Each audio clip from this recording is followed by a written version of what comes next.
Hello, I'm Emily Thomas, an Associate Professor of Philosophy at Durham University. I mostly work on space and time and the history of metaphysics, from the 17th to the early 20th centuries, and I've thought about some of the people that we'll be talking about in this show, including John Locke and Catherine Coburn. I've also published a recent book on the philosophy of travel, which also has some things to say about John Locke and ideas. So you can check that out too if you fancy.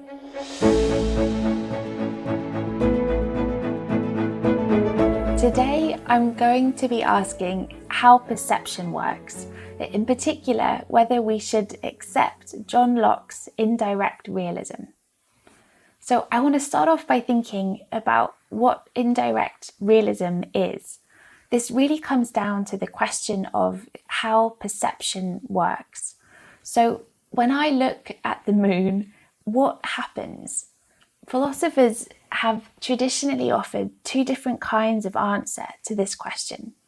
The first is known as direct realism. It's a kind of realism in the sense the direct realist accepts that there is an external world outside our minds. The world of tables and chairs and mountains and hills, all of that stuff, it really exists. And when I look at the moon, I am directly perceiving it. That's all there is to perception. Direct realists do differ on exactly how the mechanisms of perception work, but they needn't be committed to any poor kind of direct realism which holds that there are no perceptual mechanisms. They can agree that light enters the eye, there's some kind of physiology involved where signals travel through nerves and into the brain. They don't deny any of that. What they deny is that there is any mental idea or intermediary involved in that perception. And that, in contrast, is where the indirect realist comes in. So for the indirect realist, there's still a world outside our minds, outside our perceptions, but they don't believe we perceive that world directly. Instead, they think that we perceive the world indirectly via sensory impressions or sense data or ideas. The best arguments, I think, for indirect realism come from experience of dreams or illusions or hallucinations. In all of these cases, the mind seems to be having perceptions that are generated by the mind. So just to give you a few examples, we quite often experience sort of mild everyday illusions. Imagine looking at what appears to be a lake at the end of a hot road, or a straw that appears to be bent in a drink of water or a cocktail of some kind. But of course, illusions can also be really dramatic. We have the infamous Macbeth quote, who sees a dagger floating towards him in the room, and he asks, "Is this a dagger I see before me?" And Macbeth is really trying to figure out whether this is a figment of his imagination or an actual dagger hanging in the air. If we were to take certain kinds of drugs or enough alcohol, we might also experience these kinds of seemingly veridical hallucinations. All of these things suggest that if our minds can generate perceptions of its own accord, and those perceptions can be indistinguishable from our regular everyday perceptions, then all our perceptions are of the same kind. They are all generated by the mind. And that is the position of indirect realism. We don't perceive things in the world directly, we perceive them via these mental intermediaries. 17th century English philosopher John Locke is probably the most famous indirect realist within Western philosophy.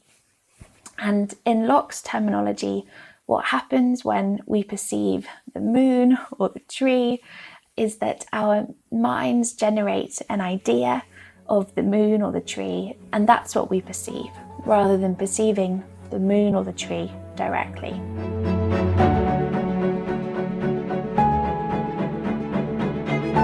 Here's a question for the indirect realist.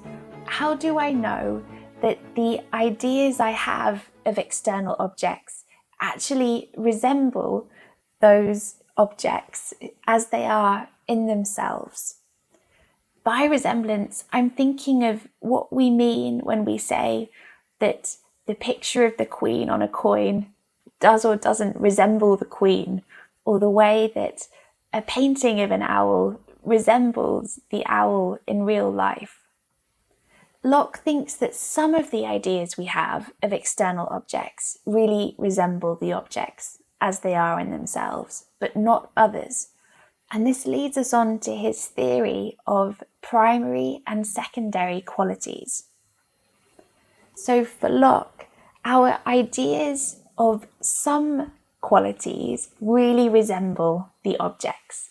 These include our ideas of figure or shape, our ideas of extension in length, breadth, and depth, our ideas of motion or rest, of solidity, and of number, by which he means how many there are of a certain thing. So take our idea of an apple. That idea portrays the apple as having a certain shape, it's round, a certain size, maybe it's a couple of inches across. My idea of an apple is at rest. Locke would say that all of those ideas about the apple really resemble the apple as it is in itself. But there are other ideas we have about the apple that Locke thinks do not resemble the apple as it is in itself. And you might think of the apple as it is in itself as a kind of join the dots sketch, because Locke denies that our ideas of the apple's colour, for example, it actually resembles the apple in the real world. Colour is just one of the qualities that Locke thinks we have ideas of that are not actually in the world. He calls these secondary qualities, and they include sounds, tastes, hardness, softness, temperature, warmth, and cold. So for Locke, our ideas of secondary qualities are like our ideas of pain. So if I were to touch something hot, maybe a cooking pot, that might hurt me. And we all agree that the pain is in my head, the pain isn't in the cooking pot. But Locke thinks that that is exactly the same for our ideas of colour and heat, that these things are in my head, they're not in the pot itself. So for Locke, that's why our ideas of primary qualities resemble the primary qualities of things in themselves, but our ideas of secondary qualities don't resemble anything in the objects themselves. And he's really crystal clear about this. So, for example, he tells us, ideas of primary qualities are resemblances of secondary not. From whence I think it easy to draw the observation that the ideas of primary qualities of bodies are resemblances of them, and their patterns do really exist in the bodies themselves.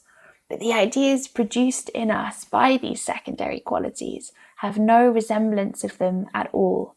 There is nothing like our ideas existing in the bodies themselves.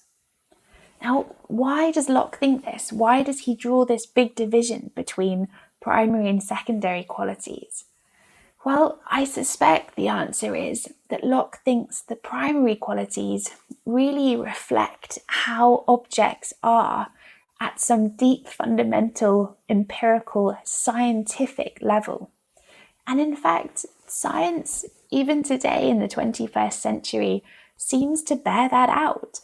Many scientists do think that things like colour and temperature as we know them don't exist in the objects themselves. That heat is just particles moving really, really quickly. And the sensation of heat is all in our heads. And you might think exactly the same goes for redness and yellowness.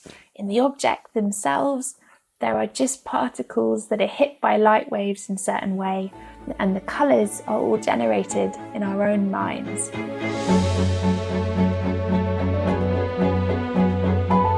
A little bit after Locke published on Indirect Realism, another philosopher, Irish late 17th, early 18th century philosopher George Berkeley, raised various problems for his position. We're just going to look at two of the most important. So, as we've seen, on Locke's primary and secondary quality distinction, our ideas of primary qualities really resemble the objects themselves. But, Berkeley objects, nothing but an idea can resemble an idea.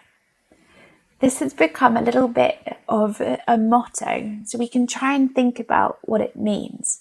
I think that the best way to get at it is to go back to thinking about paintings. So imagine that we have a painting of an owl. Does that painting resemble an owl in real life more or less than it would resemble a painting of another kind of bird altogether, maybe a heron or a kingfisher? Berkeley would say that two paintings will always resemble each other more than a painting and that of its subject. And actually, I tend to agree. When you look at two oil paintings, for example, portraits, I think that the two portraits do always resemble each other more than they resemble their subjects. And this is the same kind of thing that Berkeley is pushing with regards to ideas, that two ideas in our heads will always resemble each other more than an idea and its subject in the real world. But if that's true, it's a real problem for Locke. It means that we have a lot less knowledge about how things are in the external world than he wants to say we do. The other big problem that Berkeley raises for Locke, and it's really, really a big problem, is how do we know that there are mind-independent objects behind our ideas at all? And Berkeley argues, I do not see what reason can induce us to believe the existence of bodies outside the mind from what we perceive. I say it is granted on all hands, and what happens in dreams, frenzies, and the like puts it beyond dispute, that it is possible we might be affected with all the ideas we have now, though no bodies existed without resembling them. Hence it is evident the supposition of external bodies is not necessary for producing our ideas. What Berkeley's saying is we might have all of the sensory perceptions or ideas that we have now, even though there is nothing beyond those ideas causing them. And if that's true, then why are we bothering to posit material bodies in the external world at all? In fact, as Berkeley will go on to argue, we shouldn't. We should get rid of material bodies altogether and accept Berkeley's own idealism, on which nothing exists except for minds and their ideas. But how good or bad Berkeley's idealism is a tale for another time.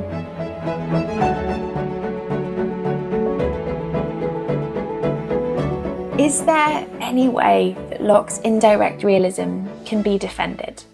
Well, yeah, I think that actually there is. A couple of mechanisms can be found in Locke's essay, where he originally published his indirect realism. So one way concerns the nature of our experience. Locke points out that our perceptual experience is involuntary. in the sense that we can't choose it. So I can't shut my eyes and imagine that I'm on a desert island and open them and find that that's what I really perceive. I can't turn things into gold just by wishing that I could. All of these things suggest that the external world really exists independently of me and my mind. Another defense can be found in an anonymous letter published in 1732. Although the letter was published anonymously, there's some reason to believe that the author might be another English philosopher called Catherine Trotter Coburn. Coburn defended Locke anonymously in several other works, which is partly why we think that this letter might actually have been penned by her. And what this letter points to is the coherence of our senses. So the author writes, "Since the same object is the cause of ideas by different senses, thence we infer its existence." Go back to thinking about an apple. If I had an apple here in front of me right now, I can see it, I can touch it, I can also smell it, even take a bite out of it. The coherence of that sensory experience gives us multiple reasons to believe that something like the apple really exists in the external world. And the fact that we can perceive many of its qualities in different ways. For example, I can see that it's round as well as feel that it's a sphere. That also gives us more reason to believe that our ideas of the apple really resemble the apple as it is in itself. So, to sum up, how does perception work?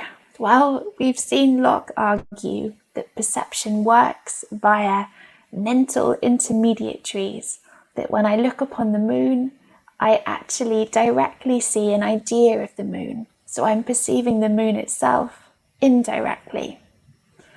There are various problems that Berkeley raised for this, including the fact that ideas can only resemble ideas, and that perhaps there's no need to posit an external world behind our ideas at all.